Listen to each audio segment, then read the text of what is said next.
Sweeney's, of course, a quick turnaround for you before another home game coming up tomorrow. But first of all, I suppose casting your mind back to Saturday, obviously having a chance to review things and everything. How have you sort of reflected on that over the last couple of days? Do you know what? Bar the result, I think that was largely positive. I thought the performance was excellent. I suppose the one criticism we could have is we probably didn't test the goalkeeper as much as we would have liked, but in terms of possession and XG and weight of chances, it was all stacked in our favour.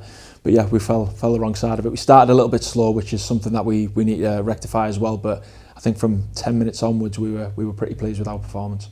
Yeah, no. In terms of it obviously making it 2 defeats, but I imagine there's no sort of panic or anything like that amongst the coaching staff or the changing room at the minute. No, absolutely not. When you lose 7-1, you need a reaction. I think we got the reaction in terms of the performance. We've always said we're a process-driven squad, not a results-based squad.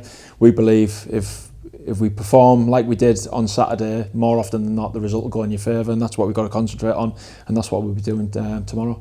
Yeah, and you touch on tomorrow, I suppose, as the cliche goes, you always want the game to come round quite quickly after you've had a defeat and an opportunity to sort of put things on track results-wise, at least tomorrow.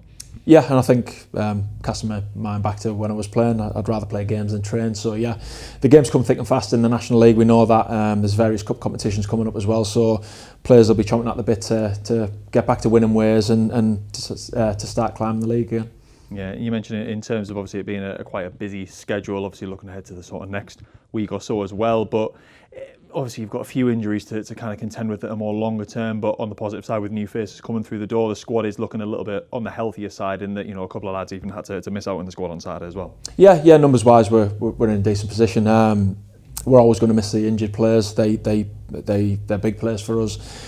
They perform in different ways to the lads that we brought in, but the lads that we brought in have got their own skill set as well. A couple of haven't had the opportunity just as yet to show that skill set to the fan base, but like I say, the schedule will make sure that they're going to get opportunities coming up. And in terms of tomorrow specifically, obviously Boston a new side to the division this season. I think form's been going fairly decent for them recently, to be fair. But in terms of that test tomorrow, how really are you looking ahead to that? Yeah, they're all tests in this league. It'll be different to what we faced on Saturday in terms of Forest Green. Forest Green, a team that's come down from the division above and spent heavily. Boston come from the division below and they performed quite well. There's been a steady start of the season. They've got a threat up front. They're organised in terms of how they want to press, so it'll be a challenge for us.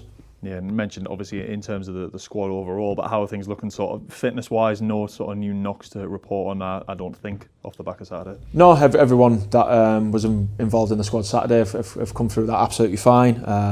So yeah, we're in a good place in terms of numbers, in terms of availability. It's now just a case of whatever combination we start with, them performing to the best of their ability and understand that we've got real strength to come on and impact the game in the latter stages.